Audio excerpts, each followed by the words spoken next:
Particularly, this is important here. Why? Number one, Hyderabad is overall Andhra Pradesh or Telugu, speaking region is the highest growing in the country at the moment. Our GDP growth, particularly in Telangana, has been over 13% last 5 years, which is phenomenal. This is largely due to the service sector growth in the region, which is supported by you as a building construction sector industry. Particularly the building construction is around 8%, which is again the highest in, I would say, amongst many states in the country. So this is an important, and here this region is going to define the signatures of India going forward, because this state is largely visited by the foreigners. The buildings here are remembered by every visitor, and this is going to create, it's still creating millions and millions of square meter every year for as a workspace, as a housing being added and creating the growth of the region. Now, entire ecosystem of the building, I think architects are the key. They are creative, and they lay the signatures of the building. Like Mr. Anchuri said, it starts from the visualization. You visualize the building first, right? You visualize the construction first. And this visualization has created in this region Taj Mahal, this country Taj Mahal, and also Charminar. There are many modern buildings in British eras which are still remembered. The new buildings which are coming at the new modern building, we are still at the initial phase when it gets to the global building construction sector, the new towers, the new buildings, etc. And therefore, it's an opportunity. All the analysts, economists are saying that we are going to construct, whatever we have constructed is still 1/3 with respect to what we need. So with growing population, growing economy, your role is getting more and more crucial. And with that, your perspective, somebody said that, there are multiple trades in architecture and you cannot be expert for all. But what binds together is a safety, because your building is occupied by the people who are requiring the safe environment. It's reliability, which is linked with the functionality of the building, and the sustainability. Sustainability, because building construction is creating the larger need for the resources and using them sustainably, looking at the end of life. Like earlier, few months back when I was talking with Shekhar Reddy earlier from ICREDA, what is the responsibility today for the construction sector in terms of end of life? How much of the waste which is going to come, how is going to be used? Therefore the ECSBC and all is going to talk about sustainability more. So now I'm going to tell you how copper stands overall on the sustainability. In fact, I attended few meetings with the architects in US and all, and in US there is a mad rush for sustainability of the building. There are every system, every accreditor wants to have their own sustainability ratings within a building. There has been also different labeling programs in a building run by different, so entire world is moving towards the sustainability of the building today. As you know, amongst the multiple choices you have as a material, copper is one of them, and copper is largely used with respect to its property. Most of the properties but the most important property which we don't use, which is related to the aesthetics. And if you travel in Europe, in US, you find the buildings having the roofing with copper. In Switzerland, I visited many small buildings where they got even the rainwaters draining coming with copper, shining bright, and they create the aesthetics around copper.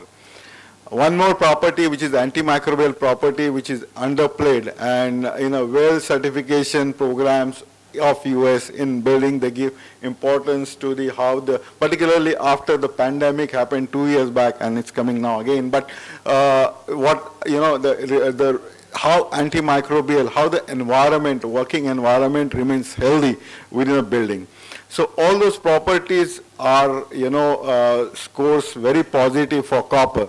only the negative part is cost, but today if you see the cost of construction overall or cost of real estate, the metal cost doesn't, have much of the, particularly copper is insignificant. But it creates the signatures. It creates the signature for long, long time. Perhaps you may not know that entire Taj Mahal plumbing is with copper. All the fountains are with copper. So that corrosion resistance, all the properties, the architect then has visualized better to create the signature for India, which is standing there for hundreds of years. And therefore, the buildings are still recognized, the countries are recognized by the building. Now, when you look at the copper, where the copper in a common man's house is used, common man's house is largely dealt with the plumbing system, largely dealt with the electrical system, and then the new modern source of energy being integrated in a building, so which is the renewable energy integration, which is also the heating, cooling, and the heating and cooling requirement is increasing day by day. Not because of only climate change, but also because we have, the comfort requirement is increasing by and large. And this comfort requirement is increasing because, people can debate over passive architecture versus, the cooling of the building, etc. But in reality, when you as an architect are constructing the building, you have limitations in terms of doing the passive architecture. You largely have to depend on active heating, cooling, ventilation of a building. And therefore, you have increasing air conditioning of the building, which is going to create the larger demand of energy, and therefore you need to have the cleaner energy integrated with the building. You also need to have the building designed for the more energy storage, whether it's a thermal storage or electrical storage. The modern building has to be even more sustainable from the energy requirement point of view. But curtailing the energy with the energy efficiency is another example, and that's where, I must tell you, which was another unique. When, we heard about the energy efficient building codes, and, so in Delhi, there has been always discussion that the old state of AP has been the first mover in taking up the energy efficient building codes into the state implementation, etc. So I'm sure even the ECSBC also will be implemented by the state of Telangana for the first time. So you have to now keep it in mind that the role of copper is not only related to the wire, but it goes much beyond that. And why? Is because if you really look at the entire life cycle of the building, particularly from the net zero and carbon neutrality objective, right from the, early upfront carbon up to the recycling stage of a, material, copper takes very high compared to other minerals. The usage of copper is, brings in more sustainability. For example, copper brings more energy efficiency, more renewable energy. So it helps to offset the carbon which is being used in the embodied stage of copper or the material. It sometimes even offsets the emission which is being created by the cement, because cement is the larger culprit. Aluminum is another culprit. Steel is not so carbon intensive in terms of manufacturing of steel, but the quantity of steel required make it carbon heavy as far as building is concerned. So you need something to offset those emissions all the time, and copper plays a very important role. Let's see how. In a building, this is the information perhaps some of you know, but largely in a building, the weightages of copper is relatively lower compared to the other construction material.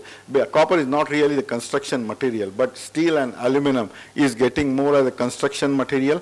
The carbon footprints of these material in upfront carbon is much higher, but usage of copper, the small usage of copper is going to help you to offset that. Even as a copper industry, globally we are moving towards the net zero. The copper producers all over the world are created the roadmap to become the net zero. So copper available beyond 2050 will be carbon neutral. And there are huge investments happening overall in the mining sector to neutralize the emission, scope 1, scope 2, and some efforts on scope 3 emission. Just for common man's language, scope 2 emissions are the emissions within a plant which helps to reduce the carbon intensity of the plant. Scope 1 is about the energy mix, primary energy mix, which is renewable, and scope 3 is your supply chain and all other downstream related work. So copper industry is going to be carbon neutral by 2050. Now look at the operational carbon. I gave you the example. This is the work which we did in telling how much 1 ton of copper helps to decarbonize how many houses. What we have seen is that in a retrofit, and that is where Madam was talking about the building which was old building got fire. I mean, this building has grown organically. The growth has happened inorganic. It was not done planned way. Even the retrofit of the building was not done. In fact, retrofit is the largest market in Europe today. In Europe, they are not allowed to tear down the building for redevelopment. Most of the buildings, the exterior, the facades are preserved. Only the interior retrofit is allowed. Now, in such situation, the architects has even more challenge. They have to improve the, the thermal insulation of the building. They have to make the building even more efficient. They have to bring in more cooling in the building because in Europe also temperatures are rising.